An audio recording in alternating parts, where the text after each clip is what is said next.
Hello, everybody.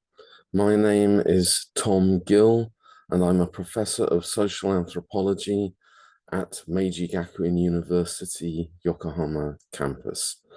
I've been studying the Fukushima nuclear disaster for the last 11 and a half years, and this is the English language version of my presentation at the October 9th and 10th symposium at Waseda University, commemorating the launch of the book about Fukushima nuclear victims, edited by Professor Takuya Tsujiuchi and myself. So without further ado, let me share my screen and talk you through my presentation.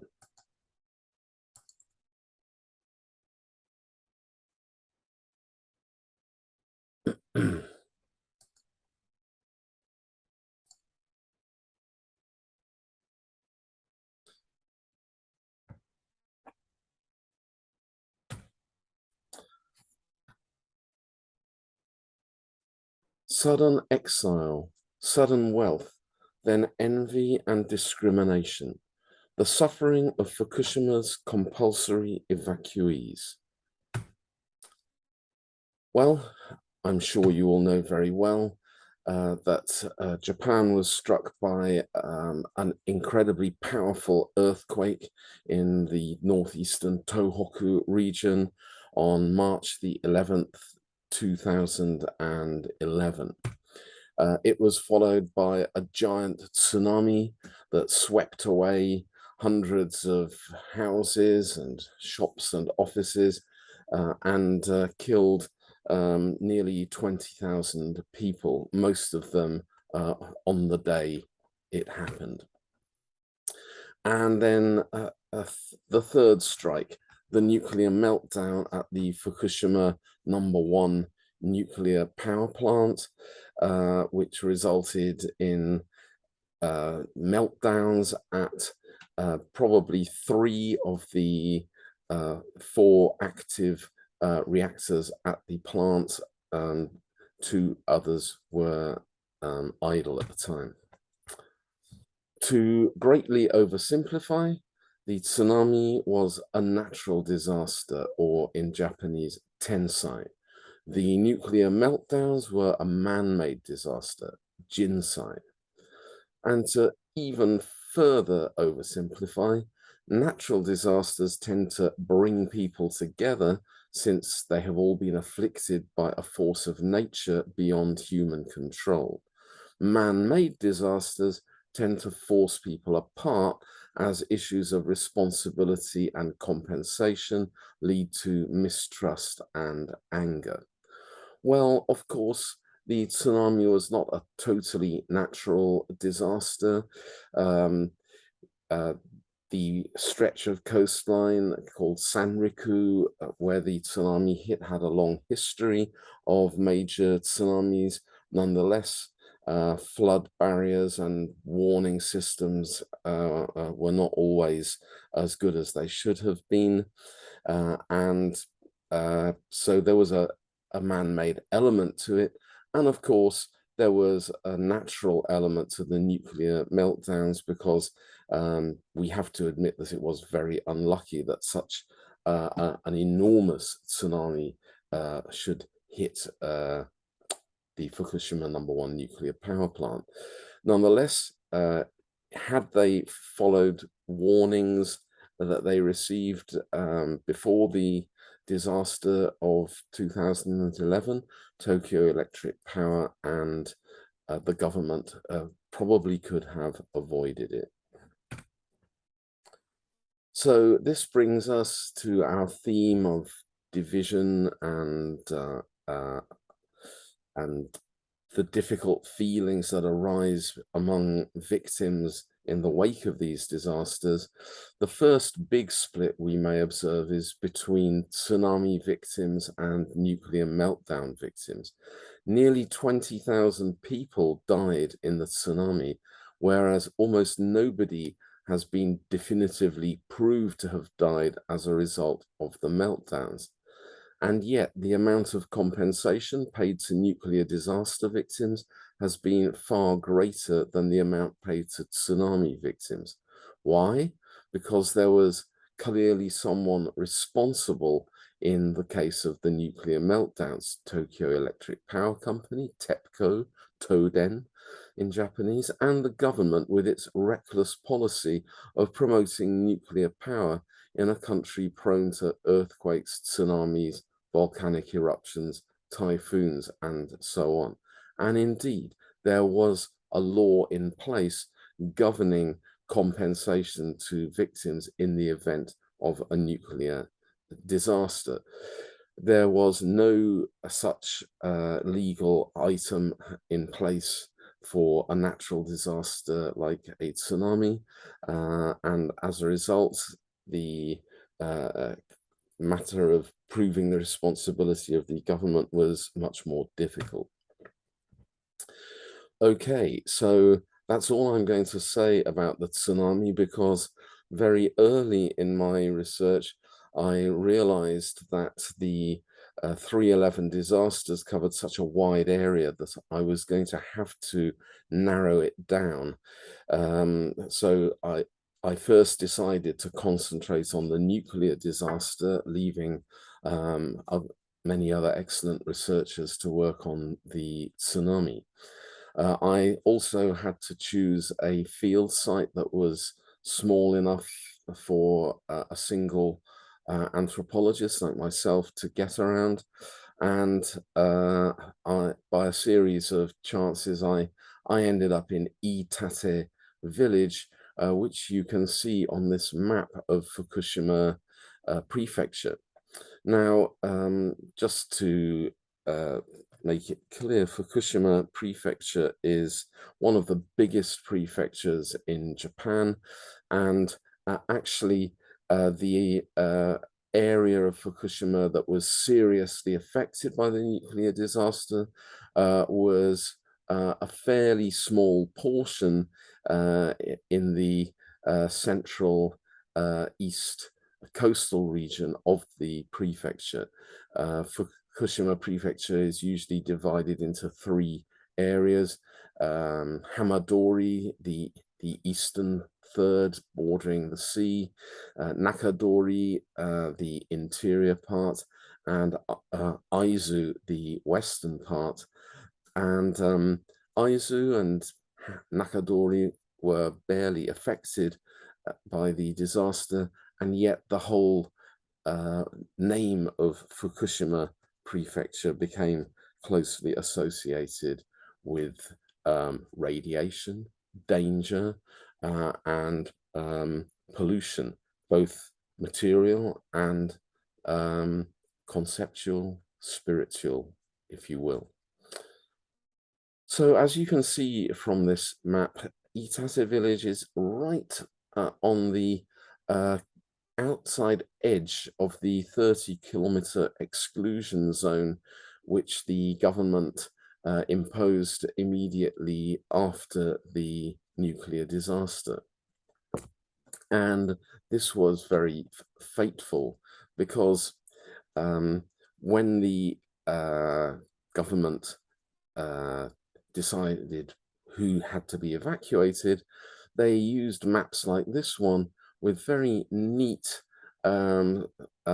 circles spreading out from the Fukushima #1 Daiichi nuclear power plant.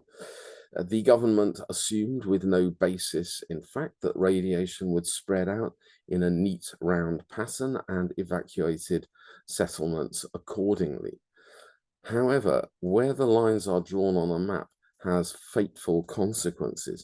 And because Iitate village was just outside the government's 30-kilometer line, well, just about 1% or perhaps 2% of the village's area was inside the zone, but most of it was outside the line, so it was not immediately evacuated.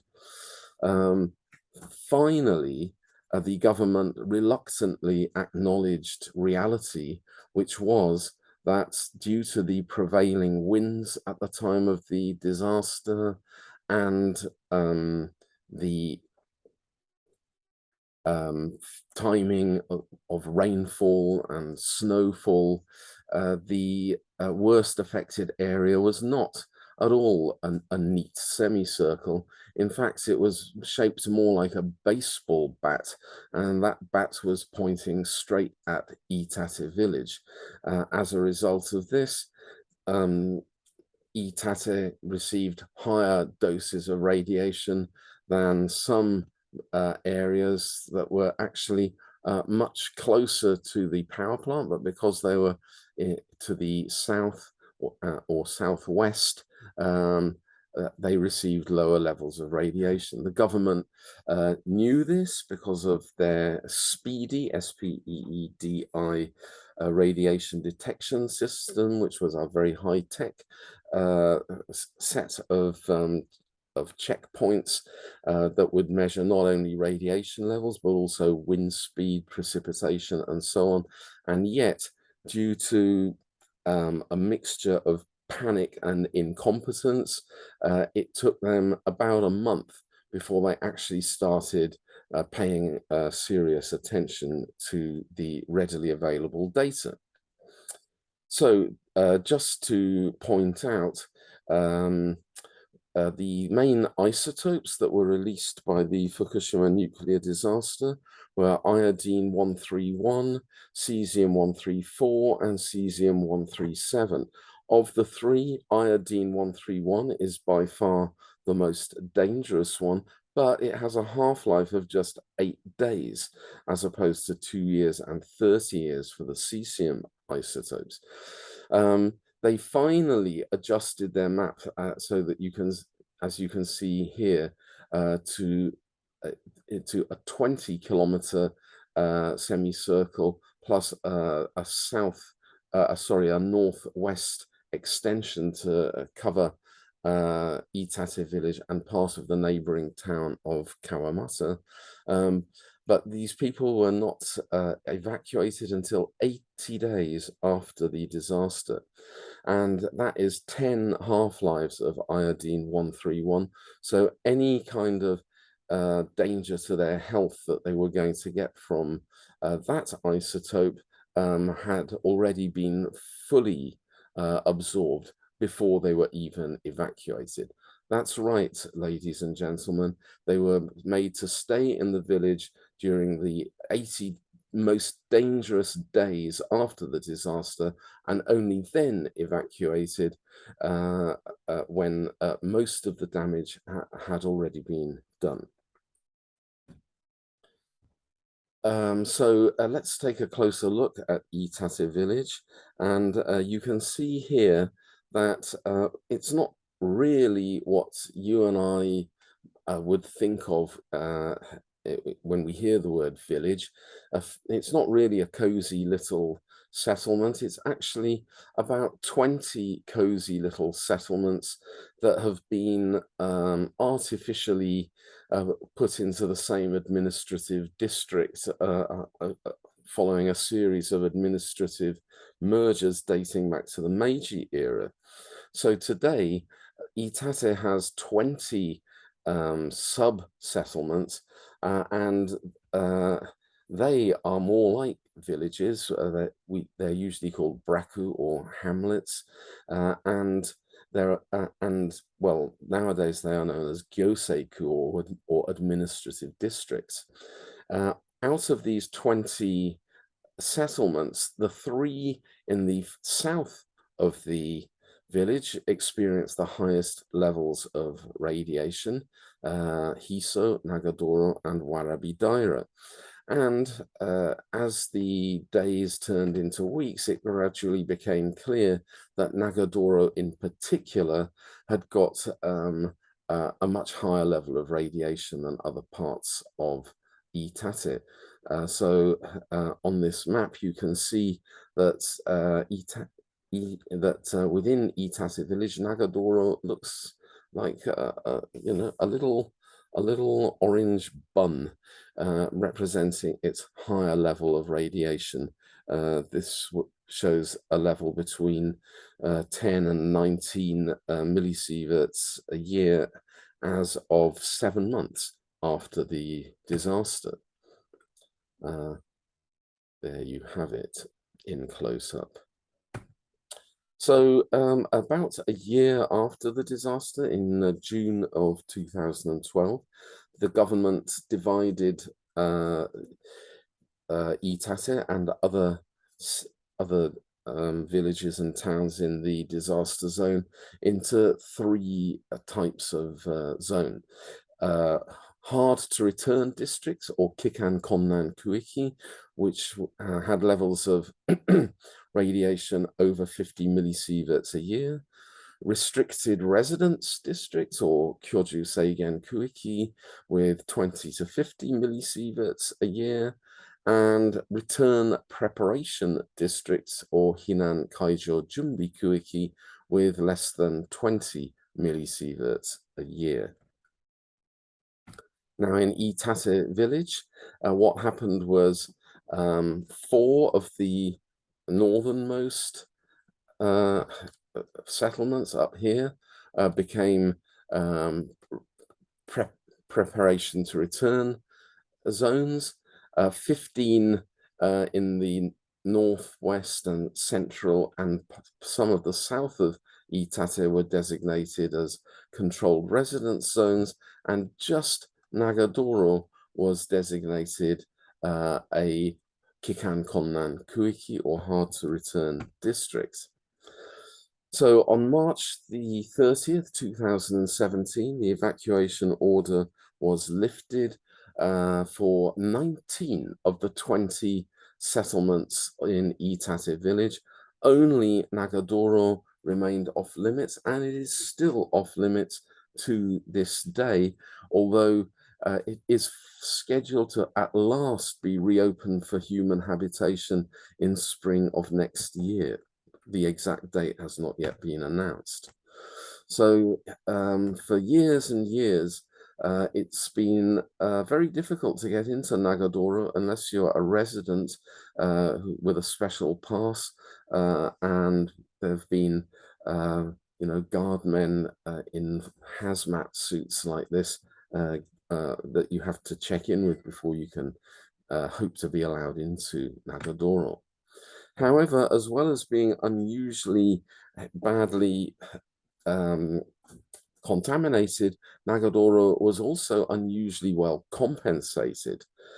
Estimates based on data from the Nuclear Power Compensation Dispute Committee indicate that the average family of 4 in the evacuation zone has so far received 130 million yen in the low radiation districts and about 150 million yen in the high radiation districts.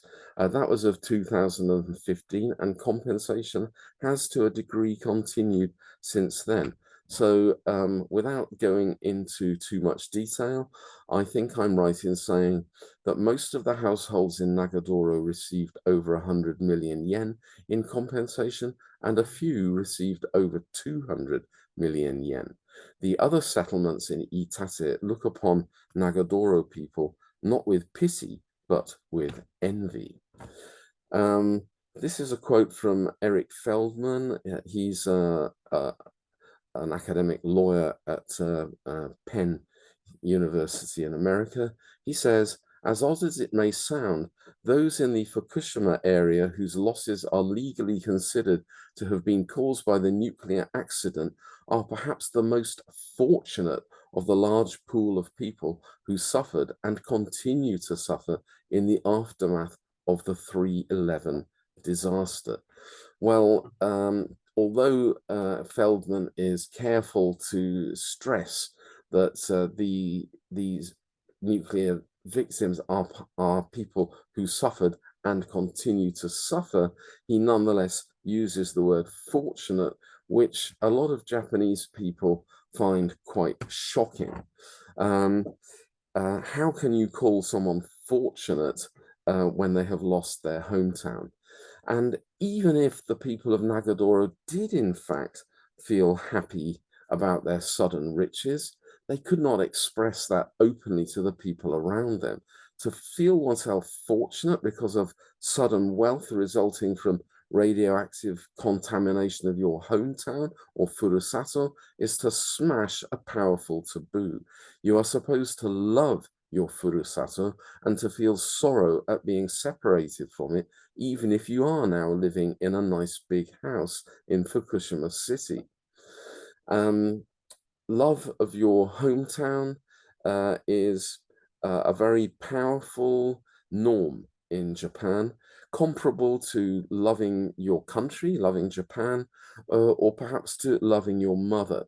The idea that you could feel happy just because you got some money after losing your hometown sounds really quite shocking.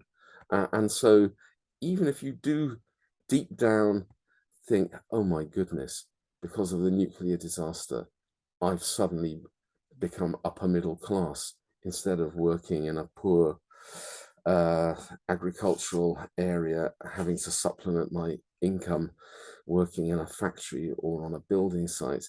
Even if you do feel grateful to God that your life has greatly changed for the better, you cannot openly express that feeling.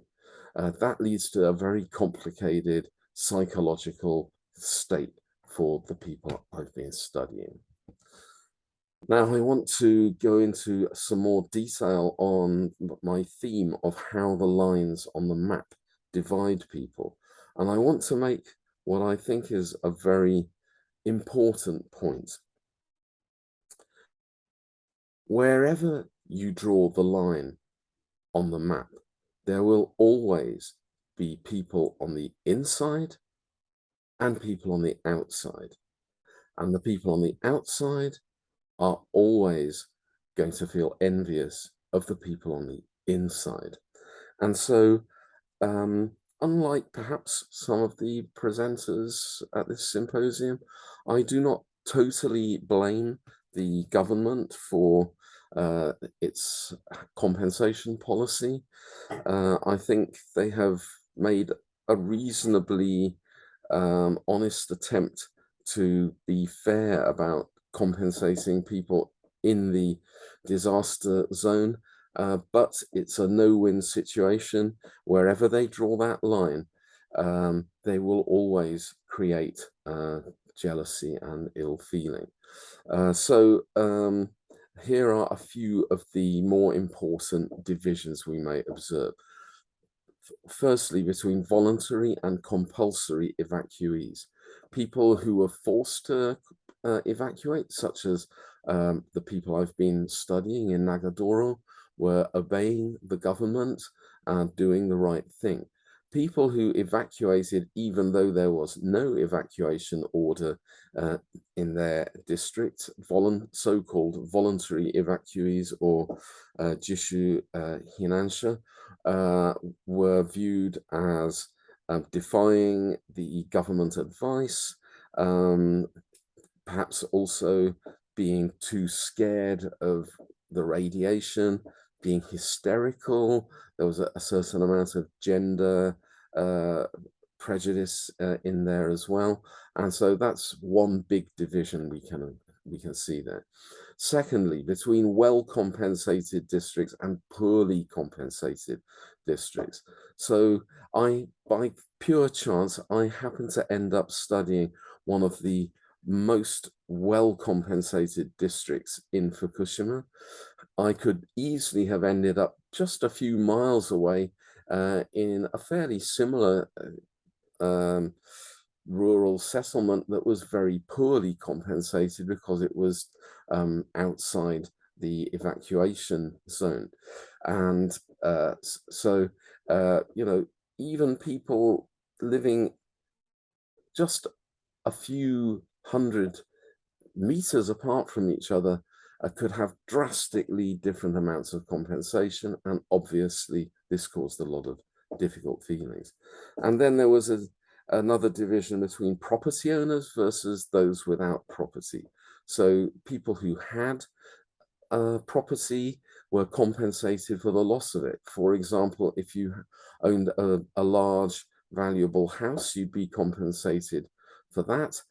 also for your agricultural land, machinery that you own to farm it. Whereas if you were living in rental accommodation or a very old house of little value and you didn't have any of your own land, you wouldn't get that kind of compensation. Therefore, the compensation system tended to exaggerate existing gaps between rich and poor people in Fukushima. And finally, members of the same family. Who controls the compensation money? Usually it was distributed to the head of household, typically a man, and some of these were three-generation households with quite a few people living in it. And by the way, compensation was per person rather than per household. So the more people you had living there, the more compensation you got. But it was not necessarily distributed to or evenly to all the members of the family. In some households, yes, that did happen.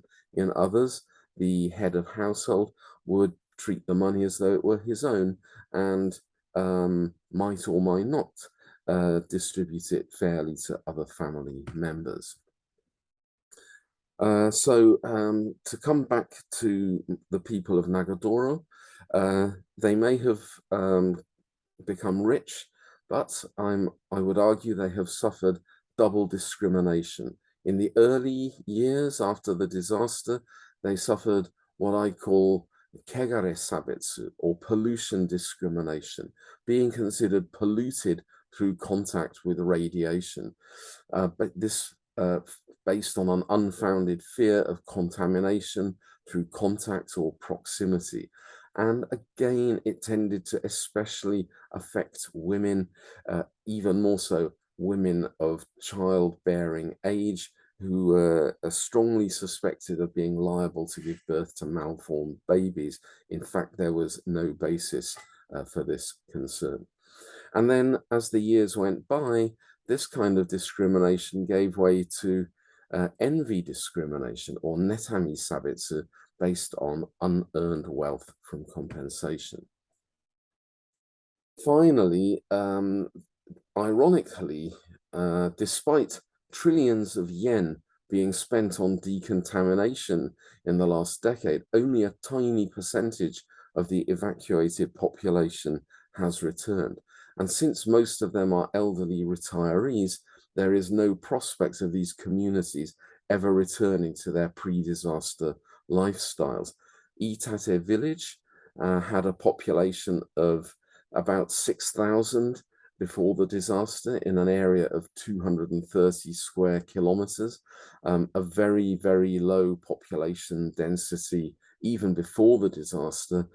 Now, 6 years on from when 19 of the 20 hamlets were reopened, it has a population of about 1,200, so only a fifth of its pre-disaster population, most of them elderly, very few shops or facilities. This is what is called in Japanese a genkai shuraku, or marginal community, which cannot survive without long-term extensive government assistance. And in the case of Nagadoro, the one remaining district of Itate that is still evacuated, I believe that almost none of the 250 inhabitants will ever return, meaning I would argue that the trillions of yen spent on decontamination were largely wasted money. Thank you very much for your kind attention. And that concludes my presentation.